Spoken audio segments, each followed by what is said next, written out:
Welcome back to the Cover 3 podcast here on CBS Sports. That's Tom Fornelli. That's Bud Elliott. That's Danny Cannell. I'm Chip Patterson, coming to you live at youtube.com/cover3 and all across the 24/7 Sports Facebook network.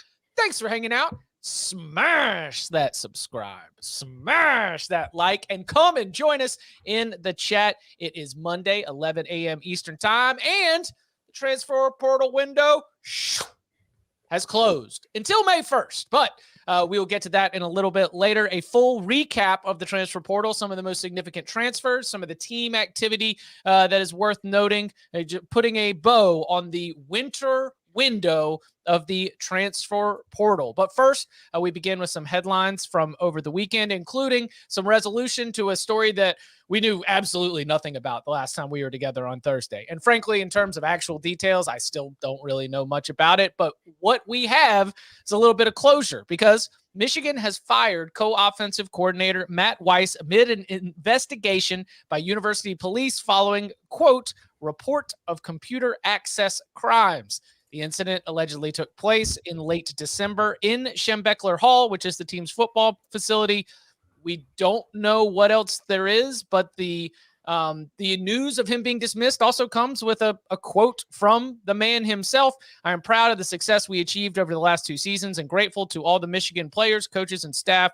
The potential of Team 144, which I guess is 2023 Wolverines, knows no bounds. I have nothing but respect for the University of Michigan and the people who make it such a great place. I look forward to putting this matter behind me and returning my focus to the game I love. So I assume, in terms of whatever actually happened, it was more, it was maybe not as nefarious and not as criminal, maybe, as when we thought about computer access crimes having this wide range of potential, because they wouldn't let him be offering this nice "yay, go blue" statement, right? I just want to imagine he was like mining crypto to use to pay players with for like NIL, and he's just doing it all sorts of through all of Michigan's computers. Let's just go with that. I have no idea what it was. I think to Chip's point, you can probably cross off things that are more immoral, evil side of things, which is the stuff we didn't want to speculate about. And I'm glad we didn't on last week's show, because just computer crimes is very, very nebulous. So my only question here really is, how does this impact the recruitment of Jaden Davis, right? Michigan is thought to be like one of the major players for him. He's like one of the 3 or 4 best quarterbacks that we've seen so far in the class of 2024. Kid out of North Carolina at Providence Day School. He was at Catawba Ridge in South Carolina.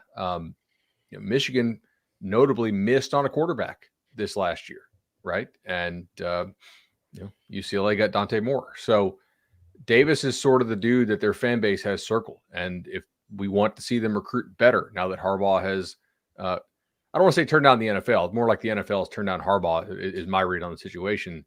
You do want to see Michigan kind of cash in the job that it's done on the field with 2 consecutive Big Ten titles and 2 consecutive playoff appearances into some more tangible benefits on the recruiting trail, so that they can sustain that every single year.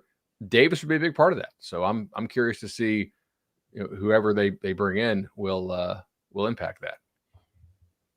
I mean, are they going to bring anybody in?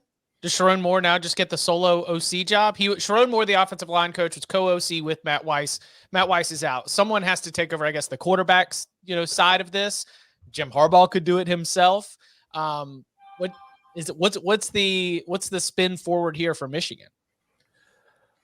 I don't know what the move is going to be from this point. I mean, I think that Sharon Moore probably, there's a more than decent chance that he just kind of slides in as the sole offensive coordinator, but maybe to help make the job more attractive, because you see staffs do this all the time. They give titles to guys that to help make the job more attractive, to warrant being able to move from another position to another, so it's considered a promotion. So I wouldn't be surprised if there's a co-OC title in the hire to replace Weiss. I don't know if they'll actually be the co-OC, but they're going to bring somebody in. They've got an opening on the staff. They've got plenty of money to pay the coach, so I'm sure someone's going to come in. I think too, the relationship with the quarterbacks is critical, right? I mean, it's an important position.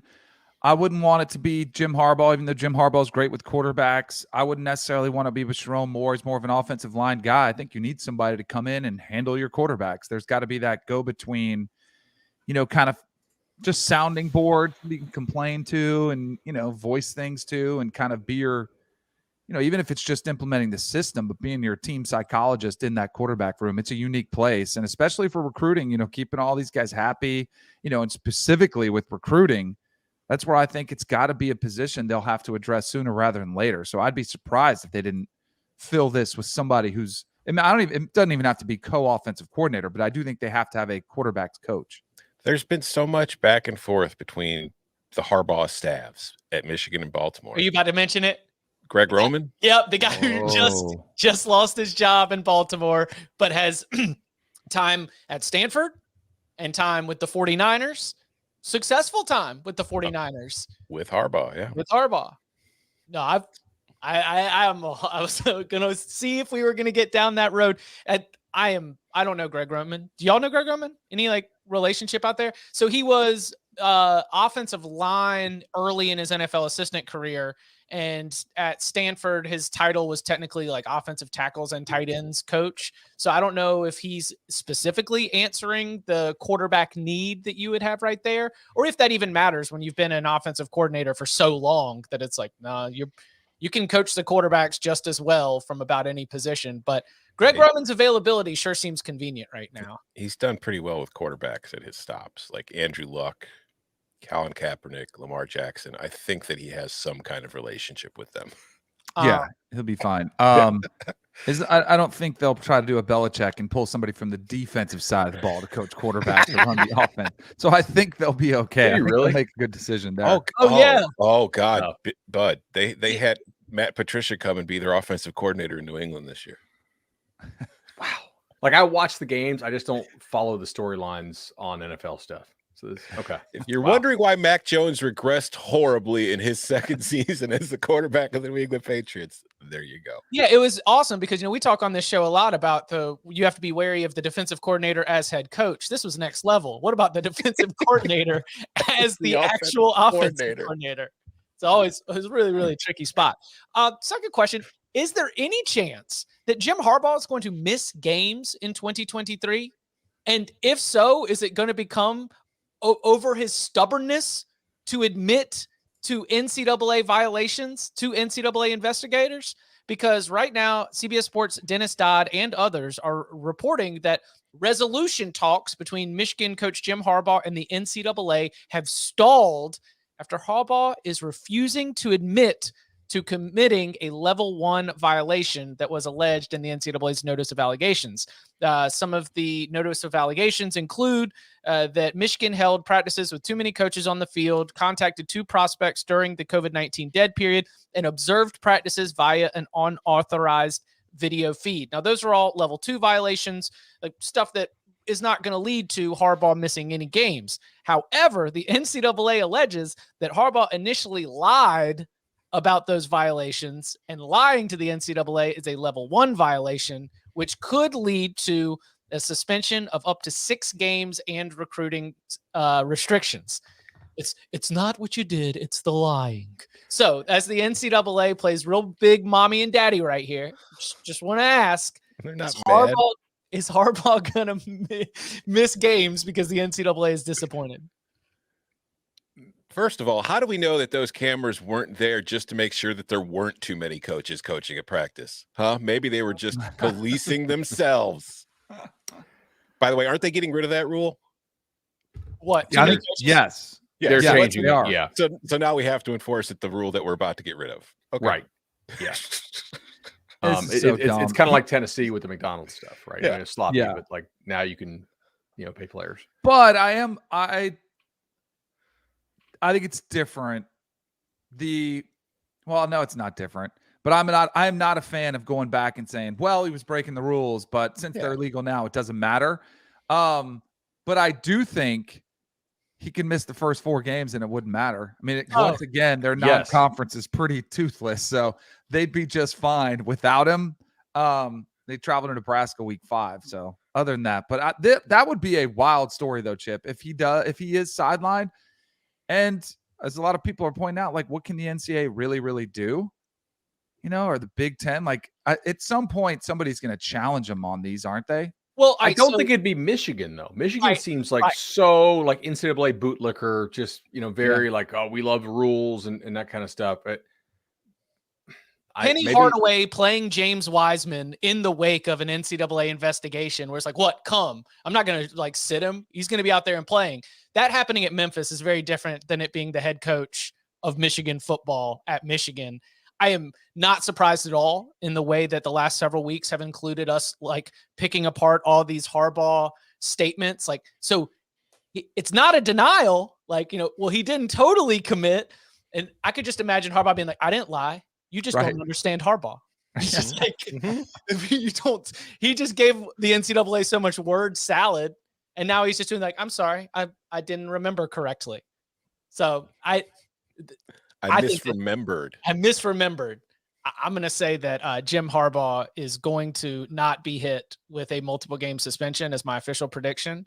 And I don't mean this in a mean-spirited way, but it would be funny if he does end up getting suspended and it's because the NCAA can't speak Harbaugh. I hope he's prosecuted to the fullest extent of the law. There we go. We got to send a message. Can't have coaches out here buying burgers. Can't.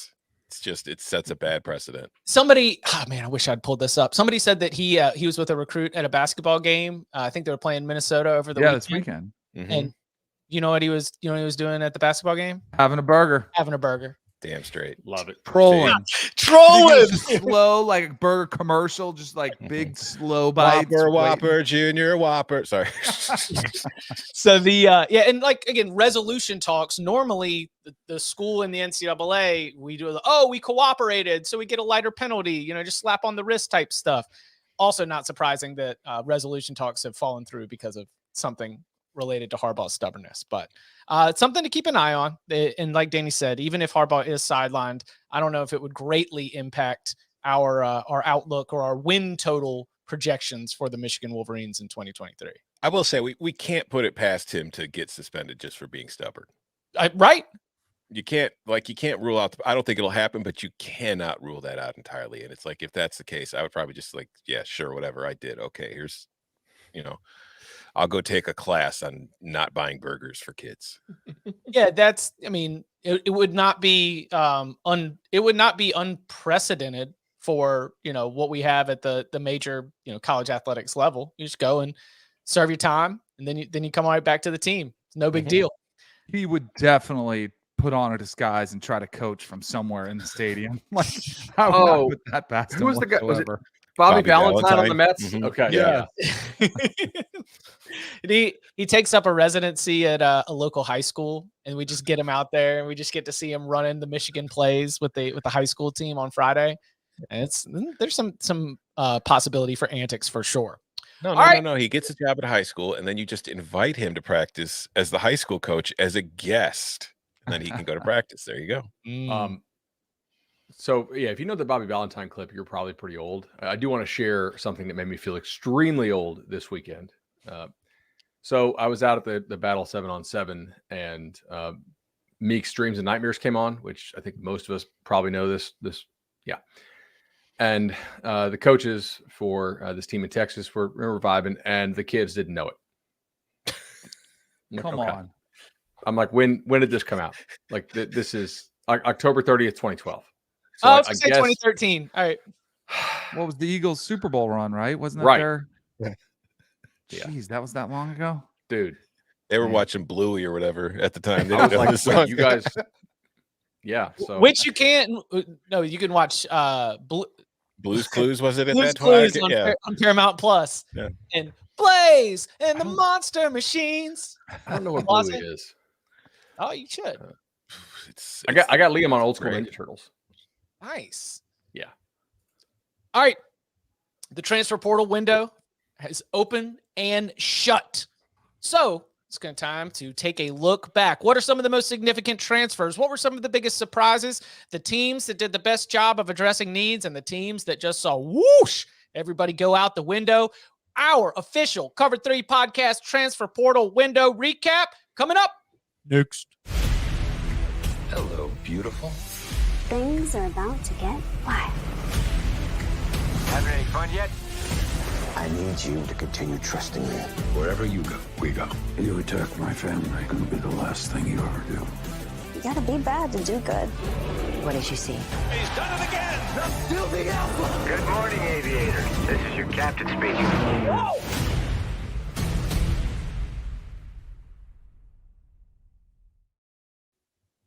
Back here on the Cover 3 podcast. So the transfer portal window opened on December 5th. And for 45 days, it was madness, chaos, bedlam, to let some tell it.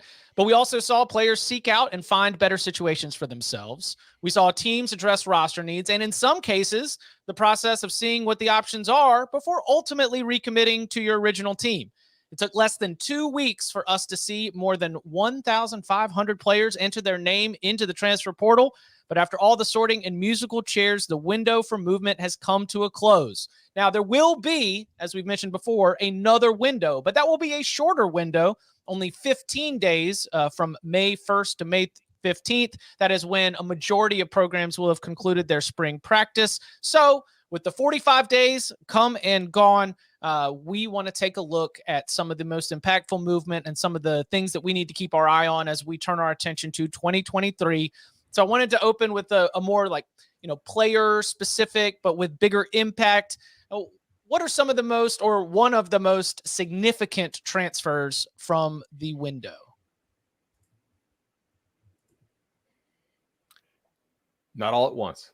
As a singular player? Yeah, like a one move that you feel like carries a large significance in terms of either their team, that team within the conference.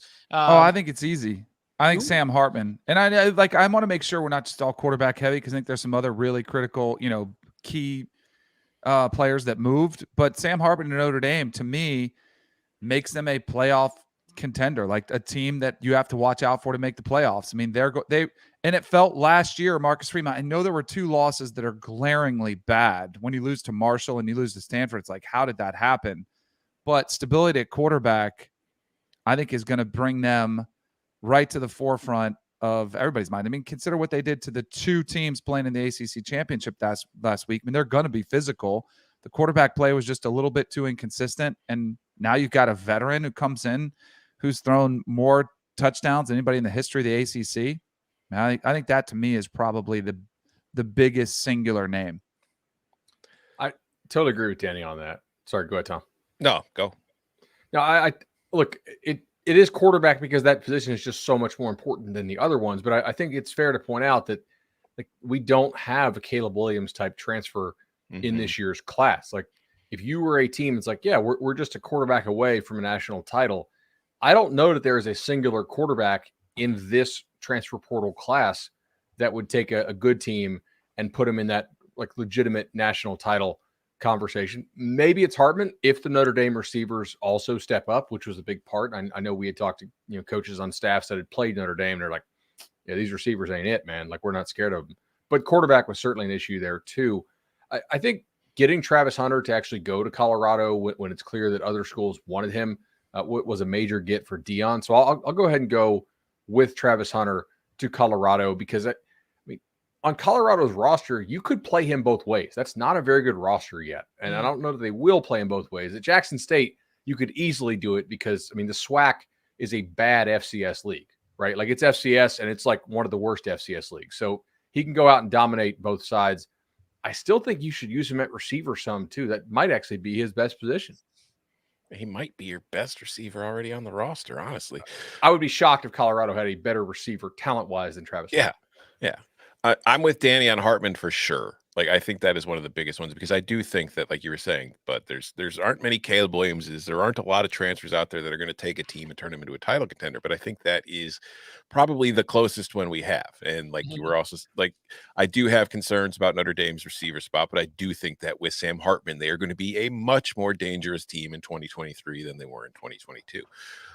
Another quarterback, this one's kind of off the radar a little bit in that it's not like one of the top talents that was available in the portal, but I think just as far as importance, Tanner Mordecai to Wisconsin, because like getting Evers is good because he's a talented player, but he doesn't have any experience. So it's like you don't really know what you're getting. So getting Mordecai to come to Wisconsin in what is going to be a brand new offense with a lot of new players, to have somebody just with that experience and that ability and kind of familiarity with maybe not the same exact offense, but a lot of the same concepts, I think that will be huge for Wisconsin next year.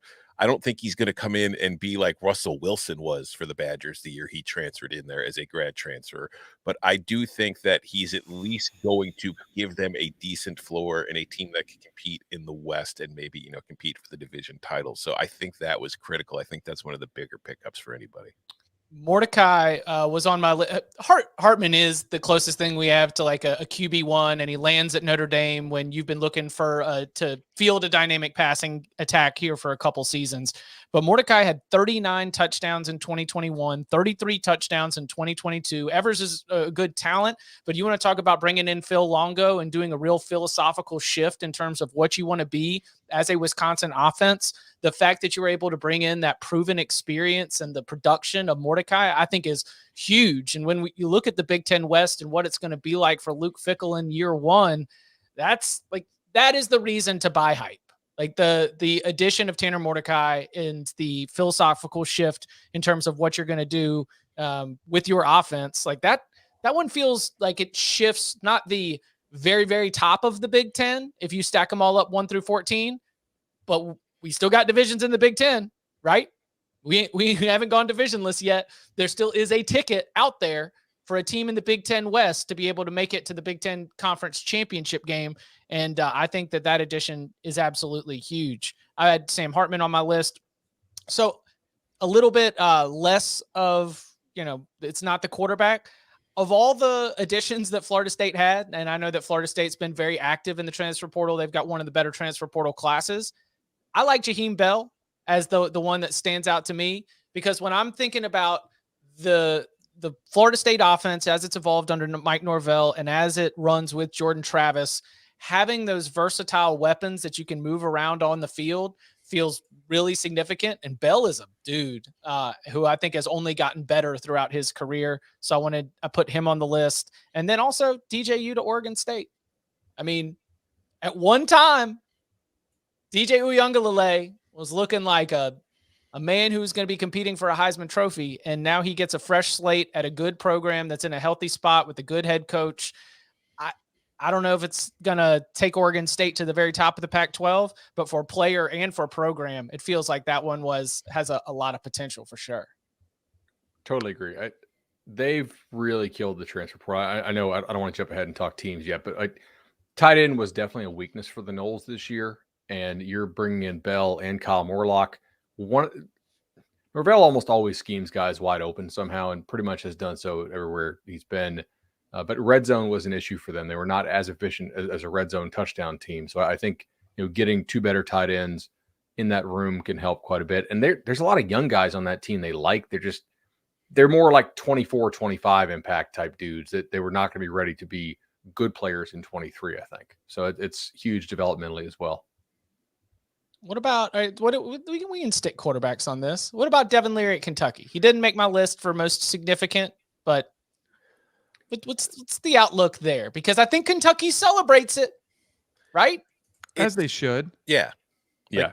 Did you see the backup play this year against South Carolina? You can't play. Yeah, like they picked up a good quarterback. It's just they have a guy who might go number 1 overall in the draft. So, like, no matter what you think about Will Levis as an NFL prospect, they had a guy who apparently is pretty talented at QB this year, and it didn't really do a whole lot for them. So I don't know if Devin Leary is an actual upgrade over Levis. I think he's definitely an upgrade over what they had available. So it's hard for me.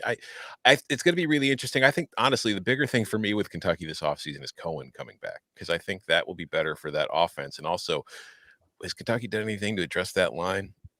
Because, again, that was a very bad offensive line this year.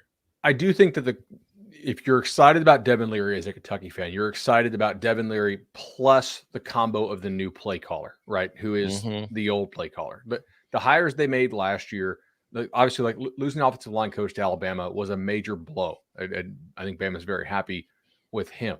The new offensive coordinator they brought in didn't work out. And if you're a Kentucky fan, you're probably annoyed that you wasted a year of Will Levis. Like, you did not reach that next level as a team that you wanted to get to.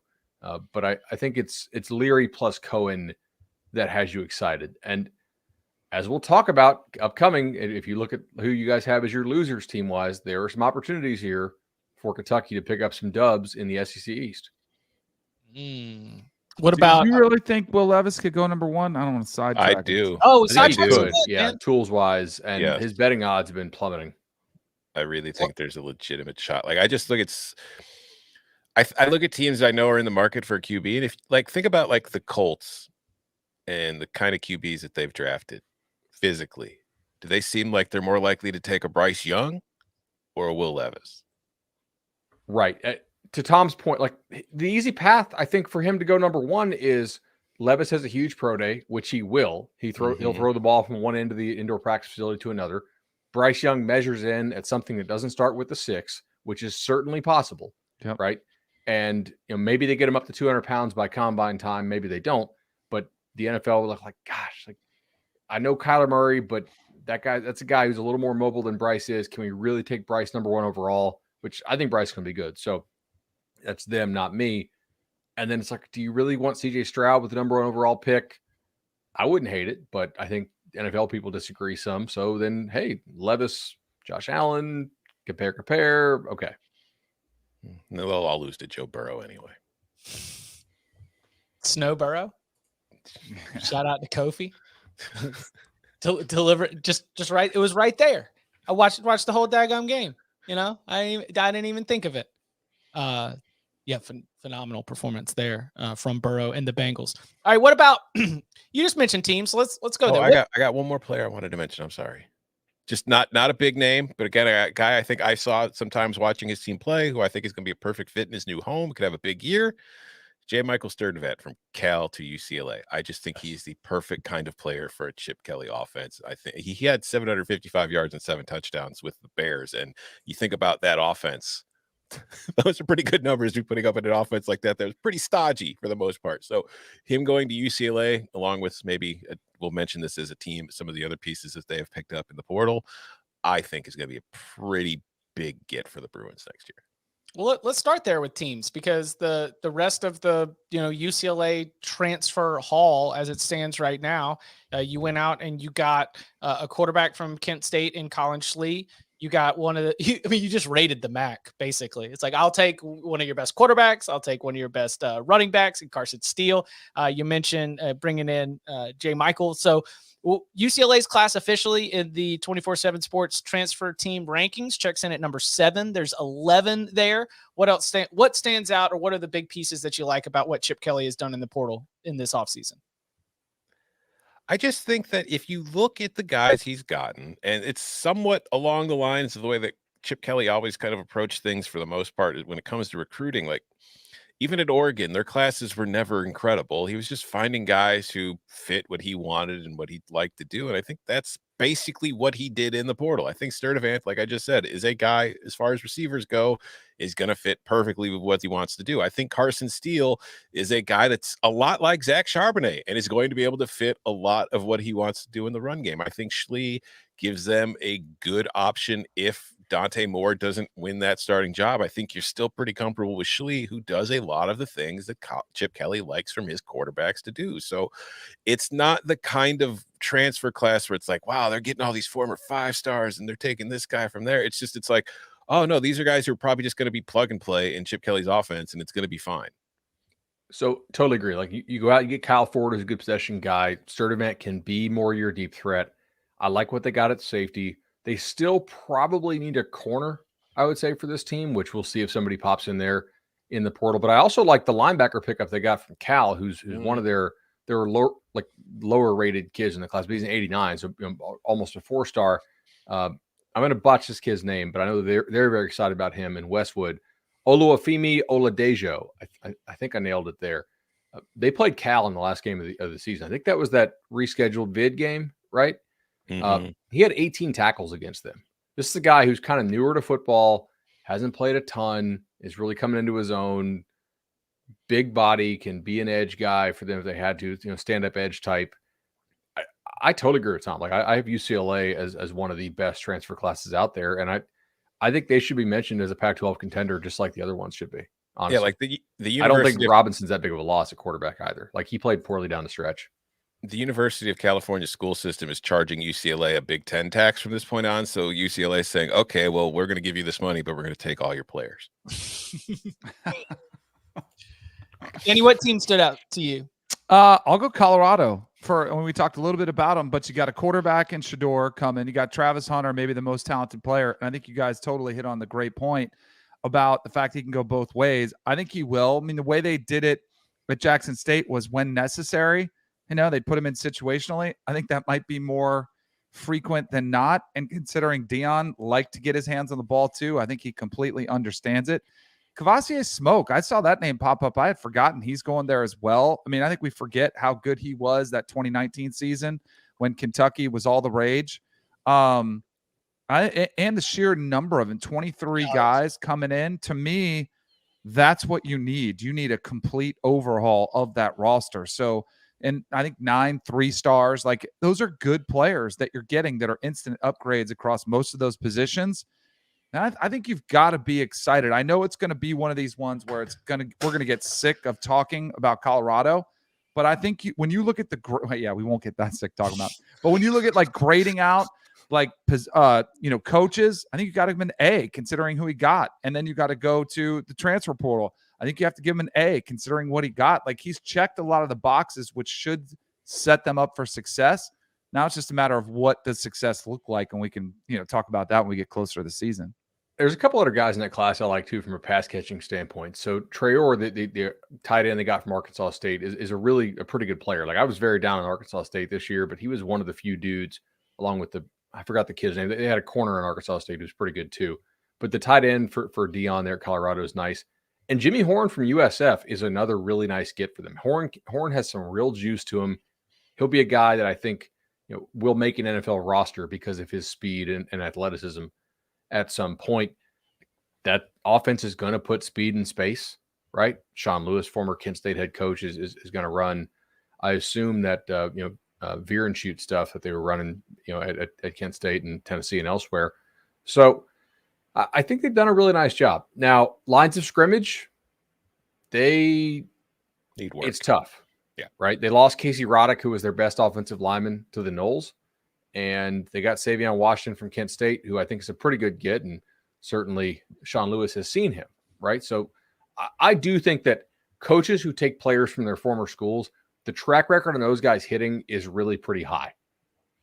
So I especially with quarterback, but I think offensive tackle could work as well. But I mean, lines of scrimmage need to be improved there at Colorado. And it's hard to get a lot of impact guys there because everybody wants them. Right. There's the playing time thing is one thing when you're getting some of these former Power 5 bounce back types. When you got to go get line of scrimmage guys, that's different. I also think it's notable. I mean, they took 21 transfers? How many? 23. I was going to ask if that's unprecedented. I mean, like Texas State a couple of years ago took a class that was only transfers, but that was in the new coach's first year, like Dion's doing. Which is nice because it gives you actually control over the players. These guys can't transfer out again unless they get a waiver or unless they graduate. So it does give you some roster stability in a way there. But it's also notable, like Colorado seems to be changing a lot of things, right? The last staff wasn't allowed to take transfers. Not many, at least. They would submit a large list of guys they wanted, and the school basically told them no. And now they're taking 23. So we may have to reevaluate how serious Colorado is about football in a way that's probably positive for Colorado fans. Arizona State, by the way, has 26 coming in. They just lack that real top-end name grabber. Yeah. Mm-hmm. Kenny Dillingham rebuilding that rock. I mean, to be fair, the state of that locker room, like, probably needs some turnover given the way that things ended with the previous staff. So from here I go again, talking about culture. From a culture standpoint, you do need to get a little bit of an infusion of new personalities for sure. I mean, Drew Pine is their 4th highest rated transfer at Arizona State. So to your point, a lot of it is just like we need warm bodies that have played some college football in this thing because Arizona State did such a bad job recruiting the last 2 years under Herm. Right. Georgia, we talked about it. We've talked about it a couple of times, obviously, as the 2-time reigning national champions are a popular topic across college football. And this was at one time a Georgia podcast. Whether we have recommitted ourselves to the Bulldogs, TBD. You know, we got a couple months. I never left. Yeah. Maybe you guys wandered. I never left. I wavered. I 100% wavered, but I will always have that fond season in my heart. So they took Dominic Lovett, one of the top wide receivers in the SEC from Missouri. They also took Ra Thomas from Mississippi State, the top wide receiver there. Dominic Lovett sure seems more significant now as reports on Monday morning of a domestic violence charge and arrest for Ra Thomas. He was booked into the county jail early Monday morning. I've got no details on the arrest. If his playing time is at all jeopardized, then having Lovett there is significant. Remember, A.D. Mitchell entered the transfer portal late in the cycle and made his commitment to Texas. Yet another Alabama and or Georgia talent making their way to the Longhorns. We'll see how that works out for Mitchell. There's a lot of balls that are available, a lot more catches certainly in that Texas offense with Quinn Ewers and or Arch Manning. But for Georgia, pretty significant that they were willing to go out there and bring in some more pass catchers. I thought that was a good, you don't have many needs on a Georgia football roster. But when you do, you're able to go out and address it. So I thought the Bulldogs did a good job there, especially having Lovett on board if Thomas is in any kind of legal trouble. 100%. I mean, Lovett was the leading receiver in the SEC, at least at the end of the regular season. That's huge. I think that they probably knew that there was a good chance they would lose A.D. Mitchell and Texas, USC being the two main threats there, or so we had thought. Just in the transfer chat. We'll see what happens with Thomas, like you said, the felony, false imprisonment or whatever. We'll see. Like, I don't know if Georgia has if you have a felony, you can't play policy, but it also says first offense. So who knows? Maybe that gets pled down or just thrown out. Don't know. But I think there's a larger point here. If you are trying to win the national title, you probably shouldn't have room to take 10 to 12 transfers. Right. Mm-hmm. Because that says you have more misses on your roster developmentally than you probably should. Georgia doesn't have room for 10 to 12 transfers. They hit on, they sign the very best players out of high school. They develop them. They do a really good job.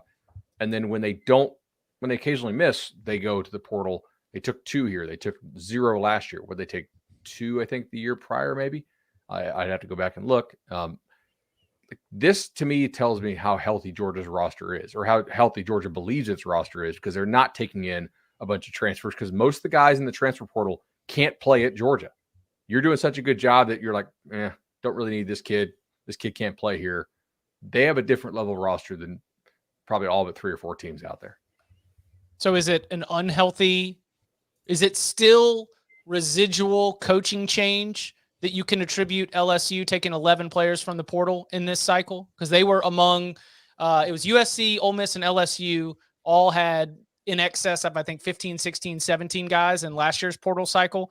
LSU has 11 commits in its portal class. By the way, it's ranked number 1 in the 24/7, college football team rankings, transfer football team rankings, highest rated prospect along the offensive line. You also built out with the edge with Deshaun Womack.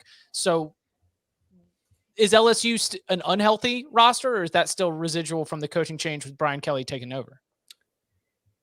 I think a good part of that is residual, right? I mean, you're also the last 2 years under Orgeron were a mess. Right. Yeah. So some of that is going to factor into kids leaving the program and having some low roster numbers. I think the point you made there is really good. I would attack the portal pretty heavily early on in my coaching tenure. If you're still having to do it, in year 5, year 6 and stuff, if you're relying on it every single year, it's a little bit concerning. But LSU's roster is not where Georgia's is. They're just not. Georgia's a different level thing. I'm talking about most of these teams can use the portal effectively. Like the top 5 or so teams in the country, probably not. Not in volume. If you just compare the situations, it's like it's not just that Georgia's roster is so good that there's really no room for dudes to want to transfer in because it's like, well, I probably won't play. I'm not good enough. But it's also just there's stability there. There has been stability on that coaching staff and on that roster for the last however many years. Kirby's been there for a while, and they've just got what they have in place, and it's working.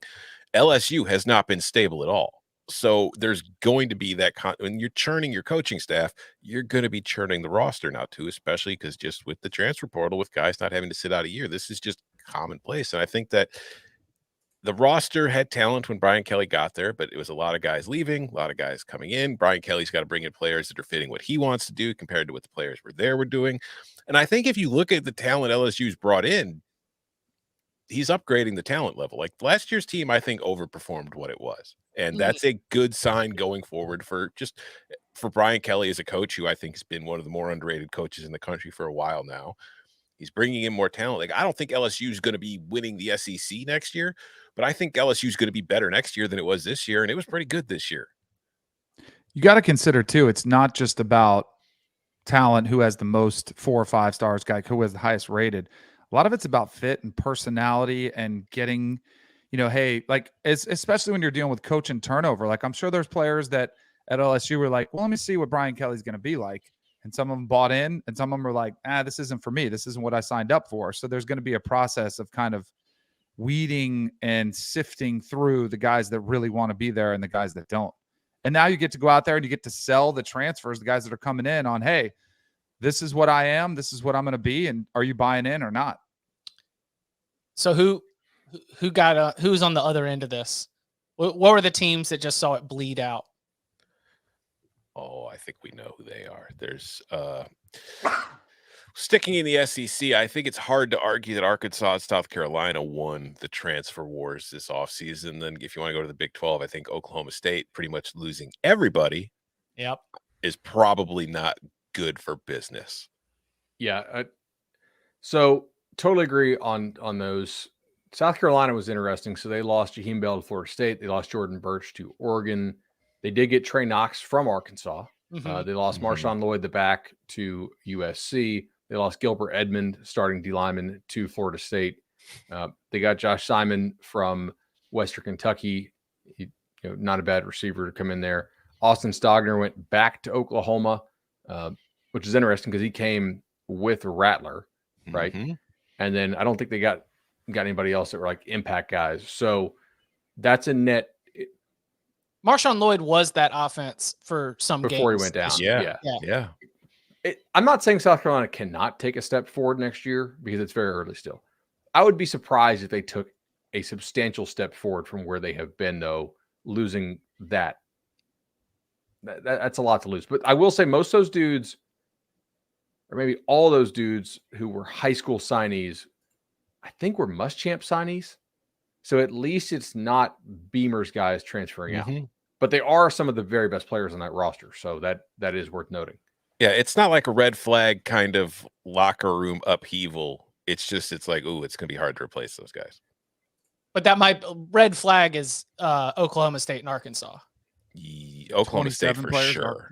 Yeah. Position I will say groups leaving. Florida is one to watch here on this list.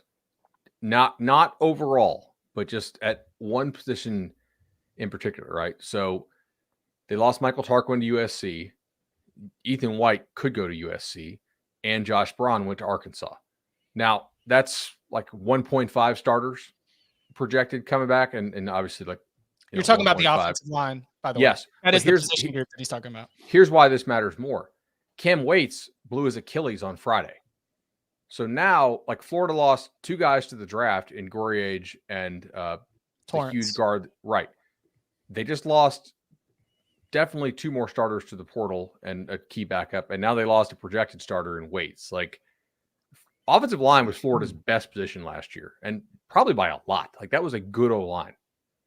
And now, I mean, that's very much, I like the Barber kid, but that's kind of a rebuild there. So overall transfer portal, I can't say it's a huge negative for them at that one position. I definitely think it is. The end of the Virginia football season was tragic and like incredibly sad. And so like I almost feel bad, but we have to note that some of the best players from that Virginia roster also left. And so Tony Elliott's dealing with a major downgrade in the defensive backfield.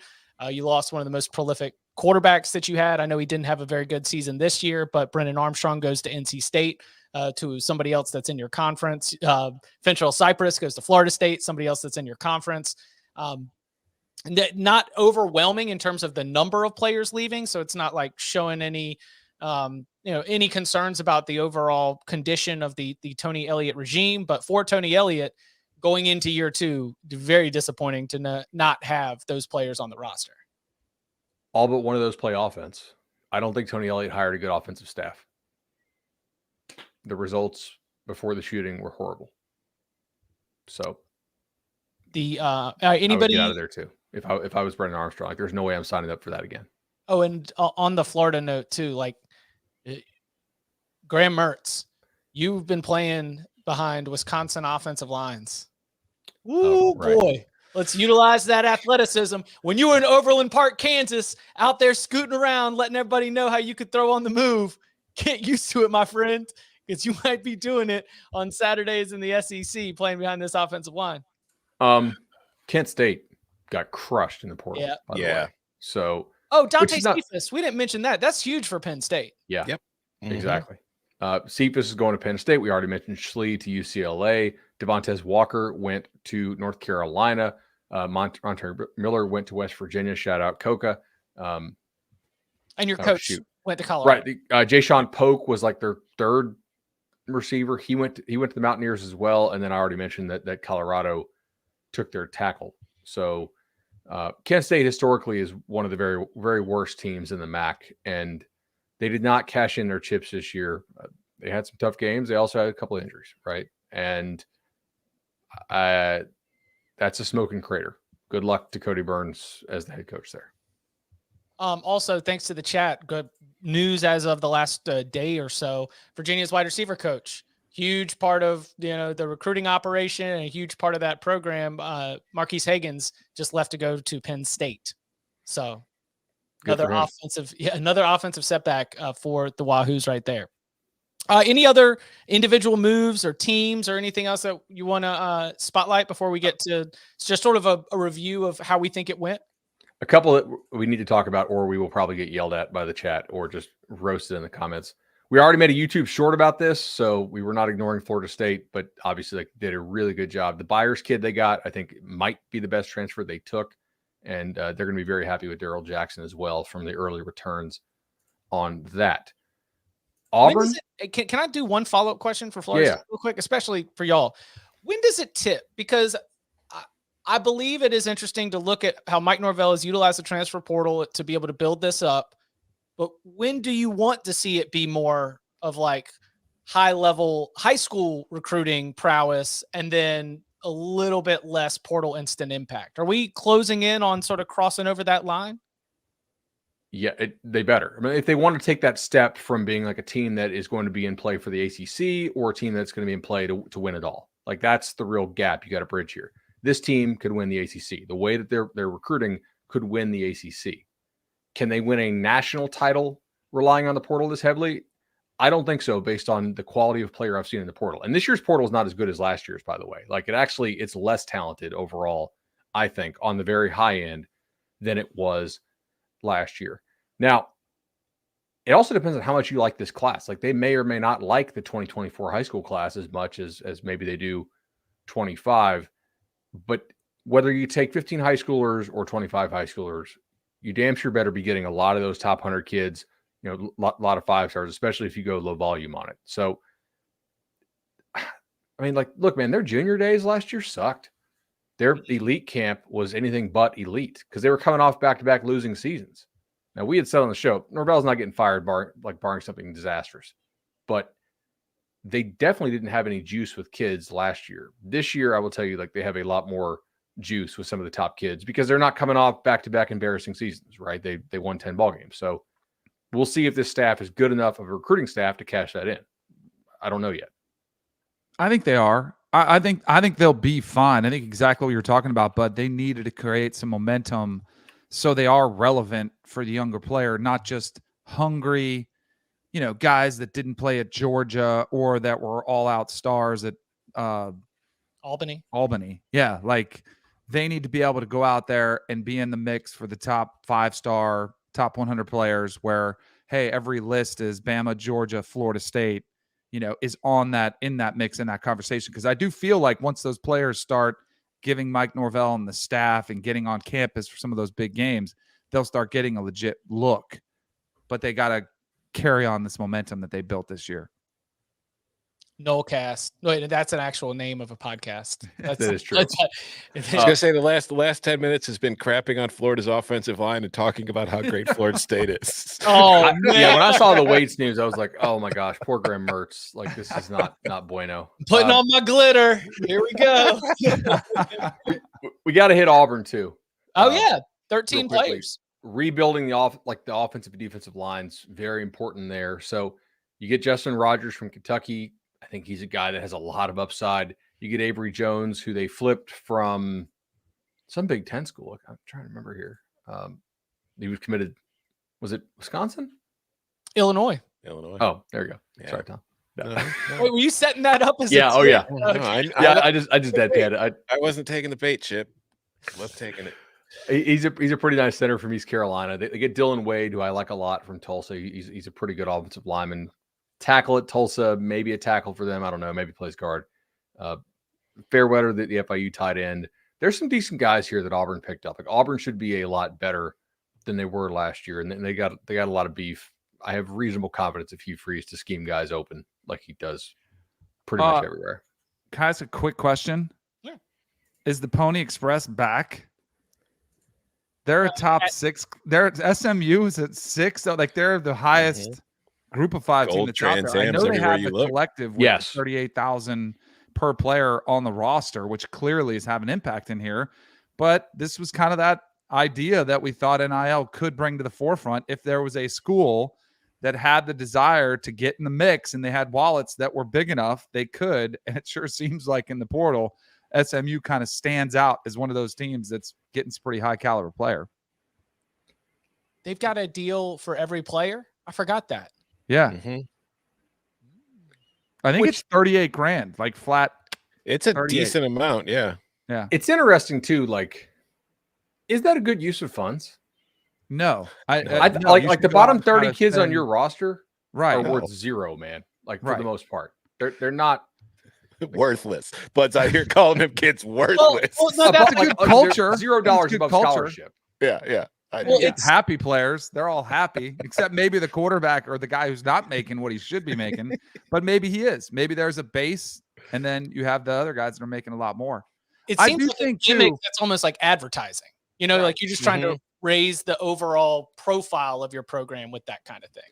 He went and got a lot of Lashley went and got a lot of dudes from Miami when he was the OC at Miami. They got Jalen Knighton, they got Keyshawn Smith, they got Jordan Miller, who was a defensive player on the Canes roster. Got Elijah Roberts. We'll see if some of those guys can fit in the Big 12, but that's a roster that needs to get a lot better to be competitive in the Big 12. I mean, defensively, SMU's they not were. going to the Big 12. That's he's not going to staying. the Big 12. Yeah. They're going to Wait. dominate the AAC. Oh, I'm Big sorry. time money. Well, why did I think they were in the Big 12? I mean, they they missed their feel going like to a Big 12. My bad. school. Yeah, I was Houston, arguing with yeah. somebody about this. Yeah, it's UCF, Houston, and wait, BYU, no. BYU, One more Cincinnati. AAC. Cincinnati, Houston, Cincinnati. Yeah. Cincinnati. Yeah, UCF, Houston, Cincinnati from the AAC, BYU. I think- That I think we know happens. what the next game show is going to be. I'm going to drill Chip on who's joining who this offseason. Legitimately a very fun game that you could play with. All right. Last thing before we get out of here, just open-ended. Like, do you think the transfer portal as it is set up and currently constructed, do you think it's working? Do you think it's making college football better? Better is such a nebulous word and Right. concept. But I think that I like having the transfer portal the way it works, where there are windows. I think that is good. I think we should reevaluate when those windows are. If to make lives a little easier on coaching staffs and on players, and also just for content purposes, kind of like having like every major professional sport has a free agency period that helps keep the news churning every single off season.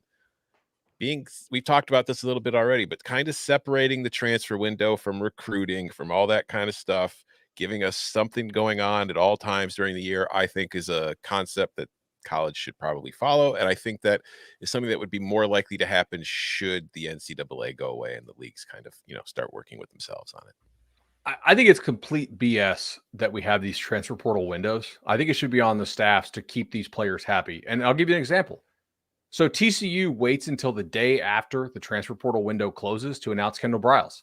That screws those kids in Arkansas who maybe don't want to play for Dan Enos, right? Maybe they wanted to play under Kendall Briles, and now they're not going to be able to go somewhere and have a spring, but the coaches can do it. Like, why are we not having a coaching transfer window when we have a player transfer window? Like, that's really BS. And if I'm an Arkansas offense and maybe I don't like this new guy, I'm kind of pissed.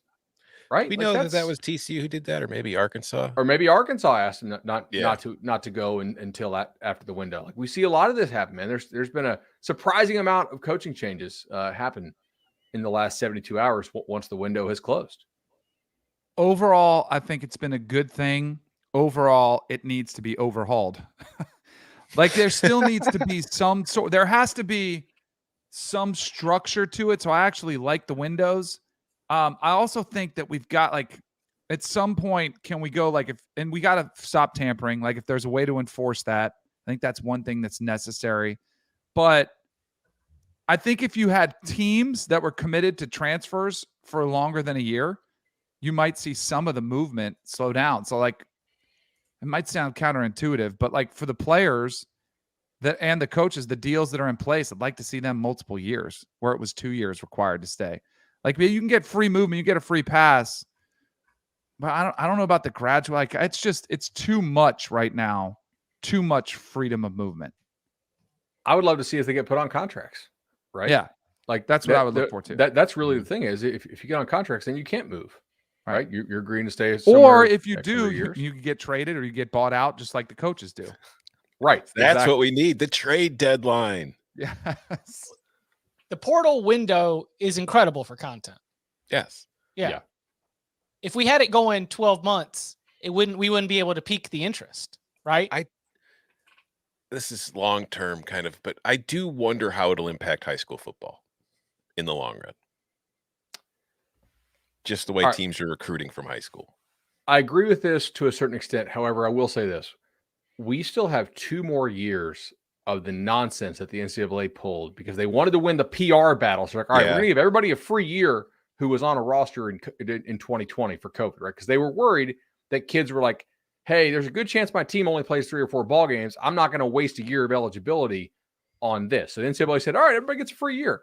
Problem is they did not go from 85 to 95 or whatever in terms of increasing the roster size. The NCAA, which is made up of its member schools, the schools didn't really want to pay for this, but they did want to make sure the players played in 2020, and they wanted to win the PR battle. You still have a tremendous glut of players in the portal who are primarily dudes who we call them super seniors, right? They got that extra bonus COVID year. We really have 2 more years of filtering these guys out before we're able to see the actual impact of the transfer portal on high school recruiting, right? The 2025 class will probably be the first year we have actual data on that. And so we're going to try to draw conclusions now based on some really imperfect data. Yeah, I don't know anything about economics, but it sounds like when you just release all these extra, you just print money, right? Yeah. We're just feed it into the ecosystem and we haven't made any adjustments to it. Then that's where some of that pain comes from. So good point there. Before we really understand that, we're going to need to have a few more cycles under our belt. And they say we're a libcast. We will be back on Wednesday, 11 a.m. Eastern time. And you can follow him on Twitter at Tom Fernell. You can follow him at Bud Elliott 3. You can follow me at Chip_Patterson. Gentlemen, thank you very much. 3 of the final 4 teams in the NFL playoffs are the same 3 of the final 4 teams that were in the playoffs last year. Clearly, the NFL needs to expand the playoffs.